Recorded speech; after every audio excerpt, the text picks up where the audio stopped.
This is Hiccup. If you're wondering why parents would ever do that to their child, I can assure you that you are not alone. I'm not saying names are necessarily self-fulfilling prophecies, but considering Hiccup looks like this, and his father, Stoic, looks like this, the evidence for that claim is actually quite compelling. So maybe if you want your child to not be totally out of place in a society where one's ability to survive through violence committed against pillaging reptiles is of paramount importance, maybe don't name him after an inadvertent and mildly embarrassing bodily function. And if you do, don't be surprised if he ends up being a little this. You just gestured to all of me. Hiccup's desire to fit in is, of course, the early source of conflict in the beginning of his story. But unlike most teenagers, his desire to belong is not defined by appearances or liking or disliking whatever is popular, but by purpose. It is still very much a longing for acceptance, to be sure. Hiccup's relentless pursuit of dragon trapping and killing technology is not undertaken due to his insatiable bloodlust or even a desire for glory. He simply wants to be one of the gang, to be someone of note. Kill a dragon, my life will get infinitely better. I might even get a date. Naturally, in a windswept waste of an island such as Berk, actually contributing to the village's survival is seen as both the most basic and paramount duty of all capable citizens. It defines who they are, really. After all, Vikings in How to Train Your Dragon are not the Vikings from our own history. As they are the good guys in this story, it wouldn't be quite right for them to make their mark by plundering, pillaging, murdering, and burning down the English countryside. So, we should ask, what does it mean to be a Viking? After all, our hero desperately wants to be one, a proper one. We should want to know what he wants to be, and why he wants to be it. It's an incredibly simple answer, really. The Vikings are the people who are crazy and tough enough to survive in this frozen, dragon-infested archipelago. They are defined by their ability to weather the blizzards and the fire and live on. A true Viking, therefore, is able to do whatever is necessary to survive. And as so often happens, what is necessary comes to be viewed over the course of multiple generations as an inherent good. Killing dragons was necessary, or at least seemed to be, in order to protect the Vikings' livestock and livelihood, and thus it became a good, an absolute moral necessity for anyone who would deem himself a Viking. Thankfully, the Vikings don't live in our 21st century, or they would require a whole other line of defense. They don't have to worry about entire companies they've never even heard of harvesting and selling their personal data. I mean, look at this. This is me. I'd rather be off fighting dragons. That would at least get the blood pumping. Mercifully, I don't have to wrangle with these data brokers. I have Aura, the sponsor of this video, to do that for me. The information harvested by data brokers can be anything personal: address, phone number, email, etc., and they will sell it and make billions doing it to anyone. Marketers, spammers, even stalkers. You can go to each broker and request your legal right to have the data removed, but they make the process obtuse and confusing. Aura can solve that labyrinth for you, removing your data from those sites easily. And just as importantly, they keep it off. Now look, I'm pretty public online. Millions of people have seen my face and know my name. I also have a family that I want to keep safe. Aura makes both realities much more compatible for me. And Aura is so much more than just data removal, including alerts for credit card and banking fraud, and even if your data is found on the dark web. It's got a VPN, an antivirus, and a password manager. Seriously, people, use the password manager. Reusing Toothless Buddy 123 for streaming, email, and banking passwords is a really bad idea, trust me. With Aura, you have one app providing every layer of digital protection. And if anything goes wrong, it includes $5 million in fraud insurance and round-the-clock support. So try Aura. Just go to my link at aura.com/mastersamwise for a 14-day free trial. In those 2 weeks, you will discover where your data is being exposed and sold. I'm not leaving myself vulnerable, and you shouldn't either. Thank you to Aura for sponsoring this video and for protecting us from online threats. As for dragons, well, I'm afraid you're on your own for those. But I'm guessing that you're not a Viking, and so, unlike Hiccup, do not feel pressured to stand up and face down fire-breathing beasts 10 times your size. And when he fails to do so, and Stoic exasperatedly emphasizes his son's complete lack of killer instinct, Hiccup does not merely feel ashamed at his weakness. He feels lost, empty, devoid of identity and purpose. Many things, Hiccup, but a dragon killer is not one of them. It's worth noting that Stoic, while somewhat rude and brash toward his son at times, is not a bad father. He is, well, he's a man. An imperfect and flawed man who has a great weight of responsibility piled on his ridiculously broad shoulders. They say that when he was a baby, he popped a dragon's head clean off of its shoulders. He is a Viking's Viking, a man who must be capable and willing to do whatever is needed to ensure not only his own survival, but that of the whole tribe. In a harsh environment such as the one they inhabit, it's no small wonder that Stoic has little patience for his son's repeated antics, especially as they tend to make everyone else's efforts go sideways.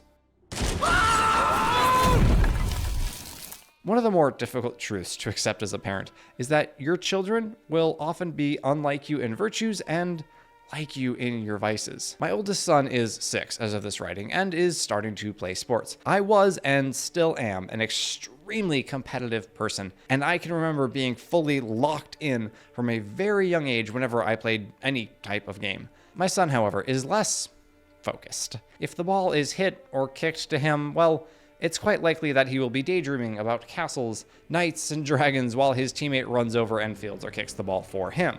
This drives me a little crazy, but it's also really good for me because none of my kids will be like me in the ways that I want them to be, and that's simply a reality that I need to accept and work with. In a more vital sense, Stoic's stubbornness is certainly present within Hiccup, but his son is just as clearly lacking Stoic's strength, confidence, his composure under fire, and everything else that makes him a great chief.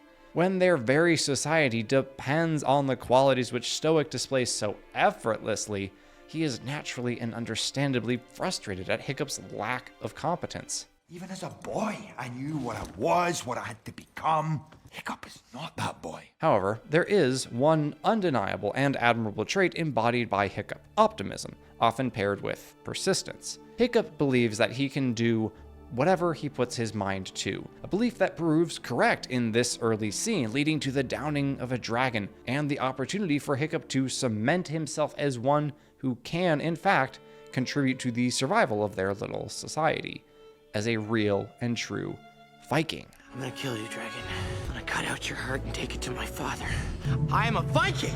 But then that optimism takes on a different tone. I don't mean to say that I think Hiccup envisioned a deep and lasting friendship with this dragon if only he cut it free. He was mostly motivated by pity and mercy, but I would argue that he had, deep down, an inkling, an instinct that freeing this beast would turn out not just for the better, but for the best.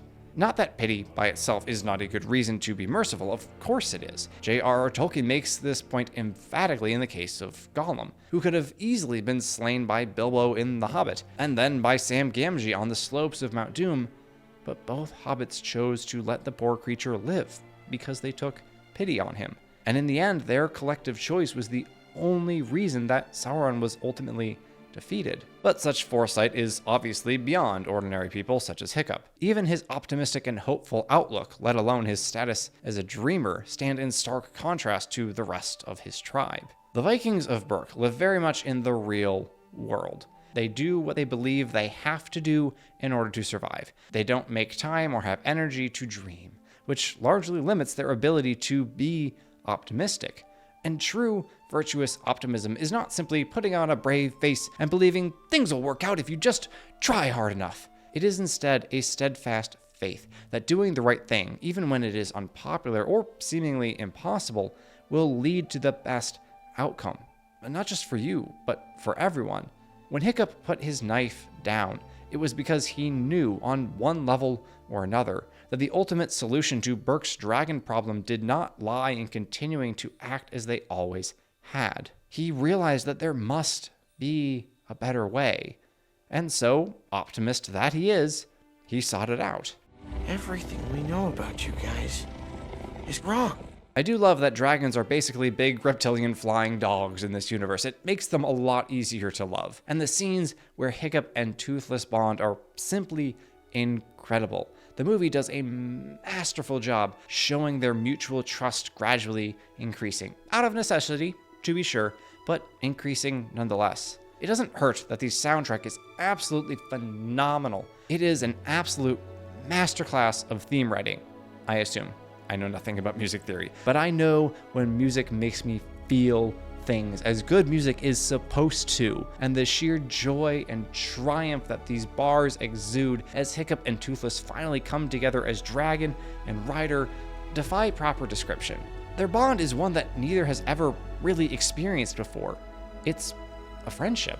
All the Vikings of Berk were united in mission, as were the dragons enslaved to the Red Death. Their respective frantic needs to simply survive, and neither one of them exactly fitting in, precluded genuine friendships, relationships that were allowed to be joyful and playful, which theirs certainly is. This is best illustrated by Toothless giving Astrid a hard time after she discovers Hiccup's secret, rather than letting her experience a nice, smooth dragon ride. Thank you for nothing, you useless reptile.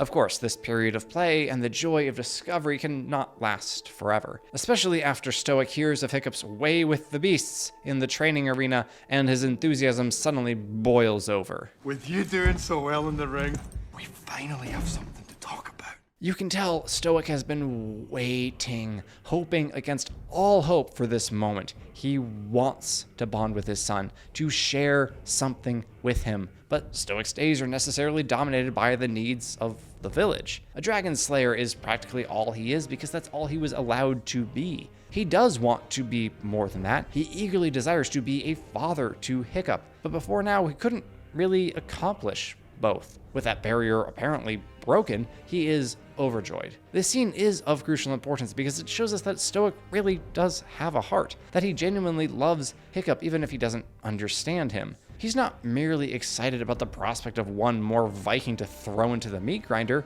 He is thrilled at the idea of developing an actual relationship with his son. His enthusiasm, unfortunately, only makes subsequent events that much harder to watch. Namely, Hiccup being on the verge of taming the dragon he is supposed to kill, Stoic interrupting that moment and causing the dragon to almost kill Hiccup, Toothless coming to Hiccup's rescue, and the Night Fury's capture and imprisonment. Hiccup was right there. He was mere moments away from demonstrating the truth of his claim that dragons were not what the Vikings thought them to be, from showing that his bond with Toothless could be replicated, from giving his people a path out of this hamster wheel of reptilian combat and rebuilding burnt buildings. And then, in an instant, it was all snatched away. The honor that he had won stripped from him, his friend captured and enslaved, his father hell-bent on running headlong into certain death, and he himself denounced and disowned. You're not a Viking. You're not my son. Hiccup thought he had the answer to all their problems, but the world came crashing down on him. Why bother anymore? Why struggle? Why fight when enacting change has quite recently proven to be impossible? Ordinary men would have given up right about now. Hiccup, however, is no ordinary man. Well, he's a kid, but more importantly, he is a Viking. That means he will do whatever it takes to survive and to protect those whom he loves. As Astrid helps him remember, he spared Toothless because the downed dragon looked as scared as he did. I bet he's really frightened now. If Toothless's life was worth saving back then, when he was merely a wounded wild animal, how much more is it worth saving now? Right and wrong haven't changed.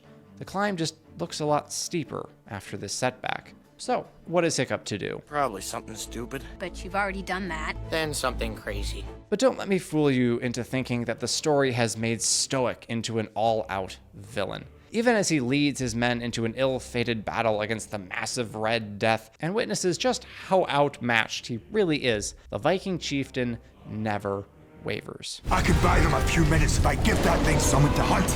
This is a good man, a man who puts his people ahead of himself. Yes, How to Train Your Dragon is a Junior Knows Best movie, but thankfully not one that makes the parent out to be a big, dumb, hapless idiot. Set in his ways, sure, but of course, he is. His ways, the ways of his ancestors, are what kept the Vikings alive for centuries. We all would be stuck in them too. What we likely would not be is willing to face down a dragon who is 700 weight classes above us. Stoic is mercifully saved from sacrificing himself by the arrival of Hiccup and friends atop their dragons, urging the Viking chief almost immediately after to return the favor when Hiccup finds his arm strength insufficient to break the trapped and drowning Toothless out of his restraints. The parallels between this scene and Hiccup sparing Toothless are awesome. Hiccup could not bring himself to kill the Night Fury because it looked just as scared as he was. Stoic saves a dragon who had terrorized his village for years because it, like his son, was helpless without him, was at his mercy. Both father and son in their respective freeings of Toothless have to trust that what they are doing is right. And their trust is ultimately rewarded by Toothless repaying their mercy in kind. Much to Stoic's relief and surprise, I'm sure. It's not as if he had exactly been kind to Toothless up until this very moment. I'm sorry for everything. It takes a big man to admit he was wrong, and it takes a good man to apologize to his son.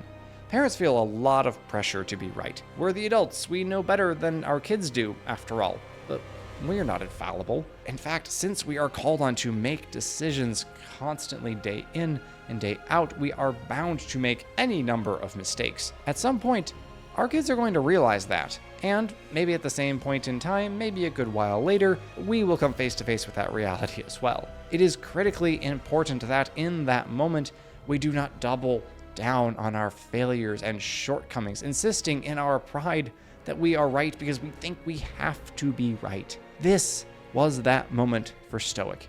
He could have insisted on maintaining the course he had always followed and simply let the dragon die. But he changed. He trusted, and it's beautiful. I'm proud to call you my son. These Vikings are survivors. They are conquerors of the elements who harness nature to their will in order to live and thrive. What better way to become a true Viking than turning an enemy, a danger to your very way of life, into your ally, friend, and help in time of need? Hiccup doesn't so much redefine what being a Viking means as he does, through his relentless optimism and hopefulness, rediscover what it has always meant. And Stoic, in his humility, shares in that rediscovery. However, the writers of this trilogy were smart enough to not let the dynamic of Hiccup being right where Stoic is wrong persist throughout all three movies. After all, these are well-formed characters with actual flaws and vices to pair with their virtues and admirable qualities. As so often happens, a trait that is genuinely good and noble can be taken to an extreme and thus turn from virtue into vice. We saw this in the first movie, as Stoic's determination to protect his people, an honorable inclination to be sure, was found to be rigid, inflexible, even disastrous. In the second movie, Hiccup's love of freedom and his ever-present optimism turn from the attributes that enabled his heroism to the very foils that hinder his character journey as he begins to grow into a leader.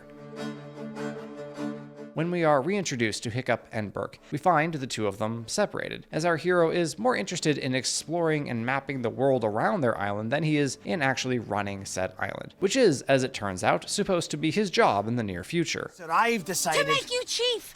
To absolutely nobody's surprise, this 20-year-old kid, I'm old, okay, has no real interest in minding the mundanities of day-to-day life and taking on the responsibility of providing for and protecting dozens of people. So it's almost a relief when he discovers an existential threat to their now thriving dragon and human community in the form of trappers working for the not at all ominously named Drago Bloodfist. They are building a dragon army.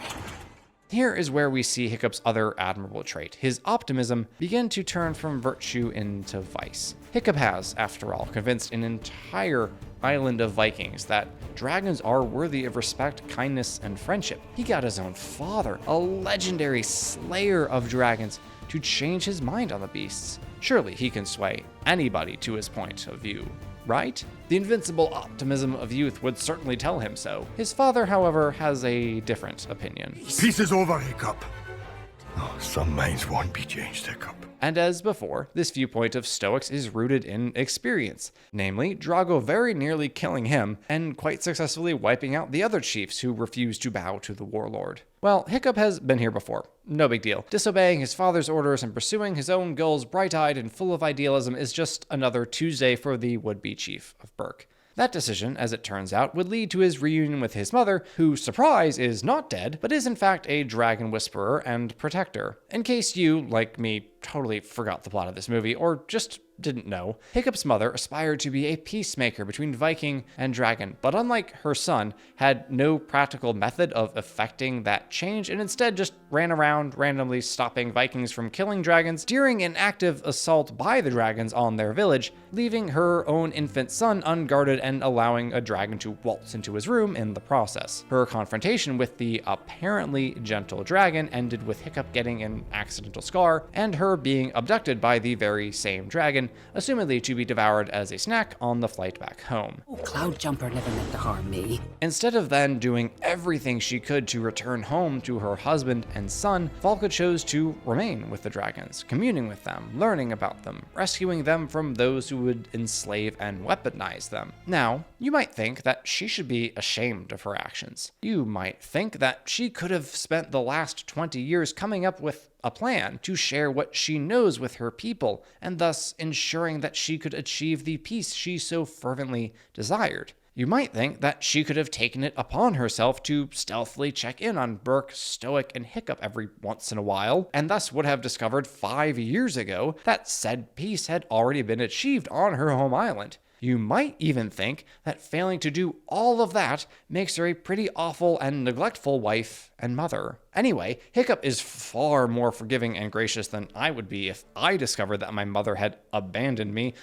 refused to return to me after being taken away, potato potato, and I had been denied 2 decades of maternal care and affection. That graciousness is, I suppose, a point in Hiccup's favor, although his forgiveness of her does kind of get skipped over and forgotten as he is dazzled by the environment in which Valka lives. Here is a woman who has everything Hiccup desires: freedom, no mundane responsibilities, purpose in rescuing and befriending dragons, and endless opportunities to soar through the skies on the back of her scaly best friend. But she only obtained all of that because she rejected her primary vocation and her first responsibility, that of her duty to her husband, her son, and her people. Hiccup won't really realize that yet, though. At the moment, what is most relevant to our discussion of Hiccup's character journey in this film is Valka reiterating the point that Stoic had already made regarding Drago Bloodfist. There's no talking to Drago. Surely both of his parents, including the one who clearly knows dragons inside and out, telling him that this guy is bad news and that he will always be bad news, will be enough for Hiccup to change his mind, right? But before our hero can go off and disobey 2 parents at once, Stoic arrives to prove why I love him so freaking much. You're as beautiful as the day I lost you. No chiding, no accusations, no where the hellheim have you been, just sheer joy at finding a love he thought was lost forever. I'm not saying that Valka doesn't deserve to have her every selfish decision thrown in her face, but Stoic's merciful choice to immediately, without the slightest hesitation, put the past behind him and simply appreciate the here and now is beyond admirable. I'd better see lots of love for Stoic in the comments. How can you not love him? Take the scene where he initiates a recreation of their wedding song and dance. Here is a man who fought hard, fought long, fought tirelessly to protect everyone else under his care because he failed the one person he had sworn to defend above all others. He has lived for 2 decades with the weight of that failure pressing down on his shoulders, and now he finds it suddenly lifted, his hope restored, his family reunited. After 20 long years, Stoic can finally be a husband again. And believe me, the world needs to see this. We need examples, even maybe especially in children's stories, of men who love their wives deeply and passionately, who lead their families by offering themselves up as protector and provider, who are wholeheartedly dedicated to marriage and family life. It is in Stoic's mercy and graciousness that we see how short-sighted and selfish Valka was. but there's no need for us to drag her through the mud. Stoic simply reaches down and lifts her out of it. It's beautiful, it's heartwarming, it's a perfect, happy ending. Except it's not the end. We have, after all, kind of forgotten that there is in fact a villain in this story, and he's here to spoil the fun. By which I mean Drago has arrived with his alpha dragon, who defeats Valko's alpha in a sparring match, asserts dominance and control over all the other mature dragons, including Toothless, and then forces the Night Fury to kill Hiccup. Except he doesn't. This is what a leader looks like. Throughout the past 2 films, we have seen Stoic constantly put himself in the front lines in harm's way, stepping into the breach against whatever threatened his town, his people, and his son. He served as an example of courage, toughness, and dedication, but also, as we just saw, of tenderness, love, and mercy. Stoic both showed the way and forged the path for those who come after. Stoic did absolutely nothing wrong in this film. He tried to prepare his son for the responsibility he would have to take on, only for Hiccup to go gallivanting off on whatever little adventure struck his fancy that day. He urged Hiccup to listen to his experience and wisdom, only for his son, once again, to disobey him and fly headlong into mortal danger. He found his long-lost spouse, the woman he had never forgotten, instantly forgave her and accepted her back into his home and his life, and then had it all torn away from him because he chose his son's life over his own. His death is Hiccup's fault, whose failure to heed Stoic's warnings led them to this conflict with Drago. His death is Valka's fault. She refused to come home to share what she knew and allowed all of this to happen. In a way, his death is even inadvertently Astrid's fault, as she's the one who accidentally led Bloodfist to the Dragon Sanctuary. In other words, Stoic's death is the result of everyone's failures but his own. But he paid the price anyway, because that's what good leaders do. Leading from the front means putting yourself in harm's way. That is a mantra by which Stoic lived and ultimately died. But his death was not in vain. Most obviously, it saved Hiccup's life, leading to Hiccup freeing Toothless from the Alpha mind control and stopping Berk from getting wiped off the map by Drago's dragon army. It also served as a reminder to Valka of a parent's first duty, inspiring her to return home to Berk. But most importantly, Stoic's sacrifice showed his son what he must become: a leader, one who sacrifices everything, if he must, for his people. With his father's example in mind, Hiccup finally accepts the mantle he's been avoiding this whole movie. He doesn't grab it or claim it with bravado or showmanship. Instead, he kneels and accepts the weight of responsibility that has now passed on to him. Those who seek power and status are so rarely fit for it. Hiccup's reluctant acceptance is a sign that he might just be worthy of being called leader and chief. I love that the closing scene of this movie shows Hiccup both repairing the village and then subsequently joining the dragon race. Our fun-loving adventure seeker is not gone, but he has accepted that he cannot only be that which he wants to be. He must also be who he is called to be, which is ultimately a man.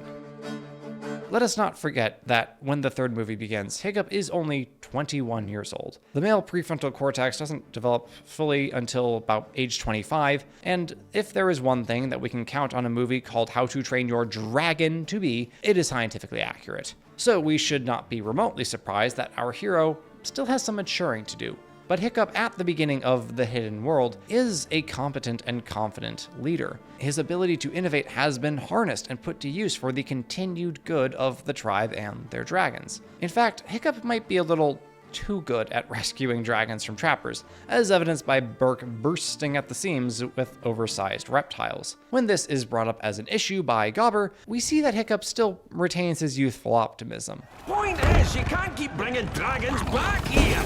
The world's first dragon Viking utopia. We made the dream a reality. How will they work it out? Well, Hiccup doesn't really need a plan, per se. He's got his invincible good attitude, his ingenuity, and a freaking dragon. How could you not trust him to see to the daily needs of the ever-growing population of their island? While Hiccup might be a little naive, go figure, about his own ability to simply make things work through sheer force of will, his desire to provide for his people, and dragons, is undeniably strong and equally admirable. He has certainly taken to heart the words of his father. A chief protects his own. Hiccup may not be a perfect leader. Again, he's 21 years old, but he retains that most essential quality of being willing to sacrifice for the good of those entrusted to his care. That is not, however, the only way in which Hiccup mirrors his father. The hidden world, we learn, is the mythical home of the dragons, a legend, as it turns out, that Stoic firmly believed in. Not just a nest, Hiccup,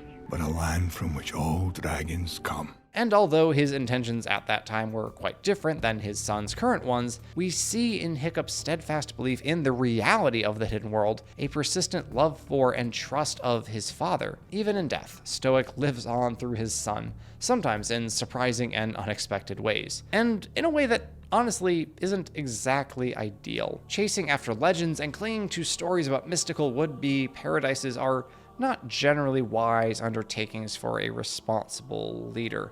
But this is Hiccup, the boy whose dreams have practically always come true. Yep, sure, he was wrong about Drago, but he knows from experience that dragons and people can live together harmoniously. He just has to find the perfect place to make that happen. Till Toothless and I find the hidden world.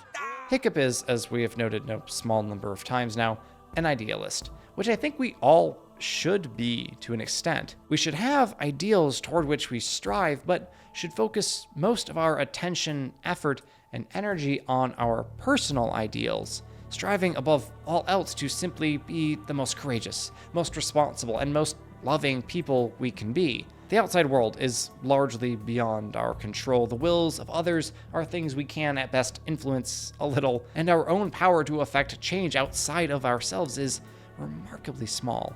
In order for us to have the positive impact we are meant to have on the lives of others, we have to balance idealism with realism, meaning that sometimes we do in fact have to give up on our dreams. This unfortunate reality begins to make itself clear, ironically, when Hiccup and Astrid finally discover the home of the dragons, realize that Toothless and the Light Fury are apparently draconic royalty, and then find out that humans are most unwelcome in this place. On the planet's surface, the dragons have been having the same experience for centuries, and even after Hiccup's breakthrough with Toothless, things don't really seem to be changing on a wide scale, as evidenced by the continued conflict with Grimmel and gang. If I were to critique the second and third movies, I would say that, for one thing, their villains are too similar. Yeah, one wants to create a dragon army, the other one just wants to kill the dragons, though he's working for people who are trying to build a dragon army. But they both dominate dragons through some means, and both are unrepentant, unremorseful, unredeemable piles of poo. But those similarities actually kind of work in favor of the third movie's themes. This war between dragons and humans has raged for hundreds of years. As admirable and beautiful as Hiccup's discoveries have been, they are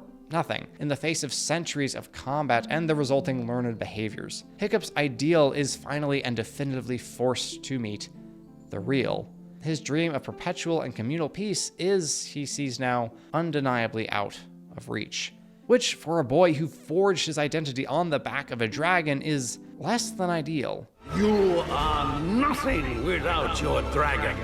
His bond with Toothless is what changed Hiccup's world. It enabled him to save his people, to connect with his father, to find his long-lost mother, and to finally become the chief and leader he is supposed to be. What is he without it? Can he let go of that which made him who he is? As usual, we look to Stoic for guidance. But with love comes loss, son. If you've watched any of my videos, you will know that I consider human relationships to be of tremendous importance. We are made for relationships. They give us meaning and purpose in good times and in bad. It is in love with our friends, our spouses, our parents, and children that we find lasting happiness. But at the same time, we are still each an individual, unique, and unrepeatable person. I love my wife with all my heart. She's my soulmate, my best friend, and I cannot imagine my life without her. but I do have an identity beyond a relationship. Take that relationship away, and I am still a man with likes and dislikes, virtues and vices, and most importantly, mission and purpose. Hiccup still has all of those, even without Toothless. Yes, if it weren't for his friendship with our favorite dog in a reptile suit, he never would have accomplished all this. You just gestured to all of me. But he still did those things. It was his optimism, his perseverance, his steadfast belief that he was doing the right thing that led him to where he is today. Toothless didn't give you that, Hiccup. Hiccup can be just a man. He is forced to after Toothless is taken captive, meaning all the other dragons essentially are too, and he must rely on his gifts and talents and those of his friends to save the day once again. But even as we see Hiccup accept the reality that he can and must go on without his dragons, we are treated to a last gasp of idealism and hope, as Hiccup trusts the Light Fury, who has been rather distrustful of him this entire movie, to save both Toothless and himself from dying of fall damage. Hey, I've seen this one before.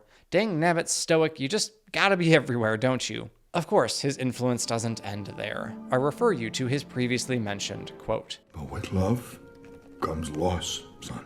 To put it another way, Culmination of love is grief. but we love anyway. We love strongly, fiercely, holding nothing back, giving ourselves as a total and unconditional gift over and over again, knowing that our time together on this earth is altogether too short. We hold on tightly because we know that one day we will have to let go. Go, Toothless. Go. A man must have the courage to do what is right, even when it is unpopular and seemingly impossible. A man must be willing to take on responsibilities he would rather not carry for the sake of those entrusted to him. And a man must obtain wisdom in order to know what is truly good for those whom he loves, even when that means letting them go. But when that door closed, another opened. And I'm not saying that Hiccup and Astrid couldn't have gotten married while Toothless was still around, but maybe there really was only room enough for one most important person / dragon in Hiccup's life. All joking aside, I did love Hiccup and Astrid's relationship throughout this trilogy. Astrid's playful, teasing nature coexisted beautifully with her genuine belief in Hiccup. I mean, Chief. What an honor. Maybe you just don't see it yet. His trust of and reliance on her was equally beautiful. Neither of them held back at all. They gave of themselves as much as they were able time and time again, despite their setbacks and character flaws, and it all led to this. For the Chief and Chiefess! This was the perfect way to round out the trilogy, with Hiccup and his bride standing in front of their people, knowing that they trust him to provide and protect, not because he rides on the back of a mythical beast, but because he is a man totally devoted to them, because his optimism, persistence, and fortitude will now be fully and completely ordered toward leading and serving the Vikings of Berk. However, the story doesn't exactly end there. Instead, it concludes with a magical scene of discovery and rediscovery, of friendship and trust, of sharing life's joys with one's children, and most importantly, a note of hope. Until the time comes when dragons can return. The title, How to Become a Man, isn't nearly as catchy or exciting as How to Train Your Dragon, but I would argue it's a more accurate description of what actually happens in this trilogy. And we need more stories like this, where losers become heroes, cowards become warriors, and boys become men.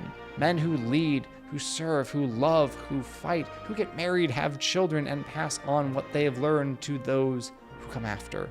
A true man is one who lives for others. It is undeniable that Hiccup, despite all his challenges, vices, and shortcomings, became such a man.